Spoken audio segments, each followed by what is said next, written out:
Et si la prochaine fois qu'on avait affaire à l'administration fiscale, eh bien c'était utile, voire même bienveillant? C'est en tout cas la promesse du grand projet que l'État français est en train de déployer. Et attention, ce n'est pas juste un changement de paperasse, c'est une refonte totale de la manière dont le fisc nous perçoit. Allez, on regarde ce que ça signifie vraiment. Voilà, donc la grande question qui est derrière tout ça. Et si le fisc, qu'on imagine souvent comme un gendarme, devenait en fait un partenaire? C'est un changement de mentalité, ouais, un changement assez radical. Alors on va décortiquer ça ensemble. Bon, tout commence avec un seul mot, la confiance. L'idée, c'est vraiment de changer la culture de l'intérieur, pour que le soutien, le conseil, ça devienne la norme et plus l'exception. Mais alors, concrètement, accompagner, ça veut dire quoi? Eh bien, ça veut dire qu'on passe d'une administration qui, en gros, vérifie des chiffres, à un État qui va activement aider les gens à s'y retrouver. L'État ne se contente plus de regarder par-dessus l'épaule, non, il tend la main. Ok, alors voyons ce que ça donne concrètement pour les particuliers. Le premier gros chantier, c'est de mettre en place un service qui soit bien plus personnalisé, un service vraiment sur mesure. Et pour y arriver, pour offrir ce service sur mesure, la clé, c'est de mieux comprendre les besoins de chacun.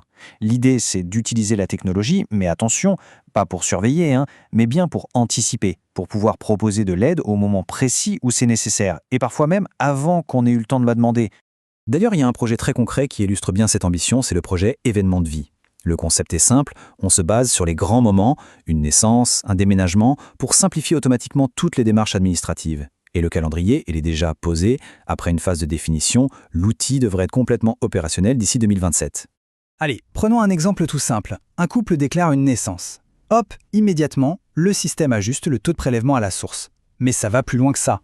L'administration va aussi, de son propre chef, fournir des infos sur les aides sociales auxquelles ce couple a droit. C'est exactement ça, l'accompagnement proactif. Bon, cette nouvelle relation, elle ne concerne pas que les particuliers. Non, les entreprises aussi sont au cœur du projet.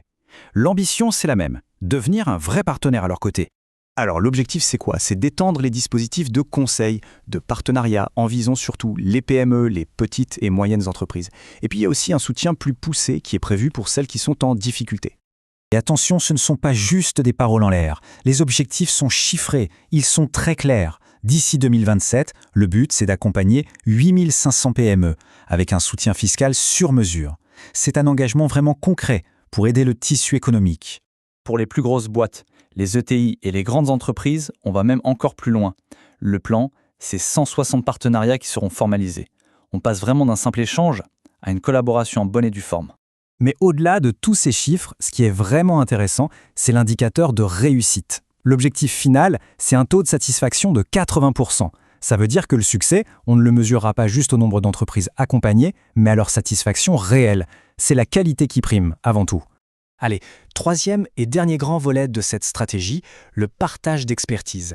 L'idée, c'est que les connaissances de la DGFiP ne restent plus juste en interne. Elles vont être mises au service de tout un tas de partenaires. Qu'est-ce que ça veut dire concrètement? Ça veut dire que tout le savoir-faire de la DGFiP, que ce soit en gestion de budget, en compta, en évaluation, eh bien tout ça sera accessible aux collectivités locales, comme les mairies, mais aussi aux hôpitaux publics et à d'autres organismes. Et là encore, on retrouve cette obsession pour la qualité. L'objectif est hyper clair, 85% de satisfaction pour tous ces partenaires. Qu'on parle d'une mairie ou d'un hôpital, le niveau d'exigence sera exactement le même, pour tout le monde. Et cette idée de partage, elle ne s'arrête même pas aux frontières. Le plan prévoit aussi de valoriser cette expertise française à l'international, par exemple au sein de l'OCDE, et de développer des coopérations techniques. Bref, c'est aussi une question de rayonnement. Bon, alors au final, qu'est-ce qu'on retient de tout ça? Est-ce que cette transformation du fisc, c'est pas le signe d'une évolution bien plus large de nos services publics? S'il fallait résumer tout ce plan en une seule phrase, ce serait celle-là. Elle dit tout, vraiment. On passe d'une administration qui contrôle à un État qui accompagne. Tout le changement, il est là. Du coup, on termine avec une question de fond. Est-ce que ce virage que prend l'administration fiscale, ce n'est qu'un début? Est-ce qu'on est en train d'assister à la naissance du service public de demain? Un service avec peut-être moins de bureaucratie et beaucoup plus de partenariats? Eh bien, l'avenir nous le dira.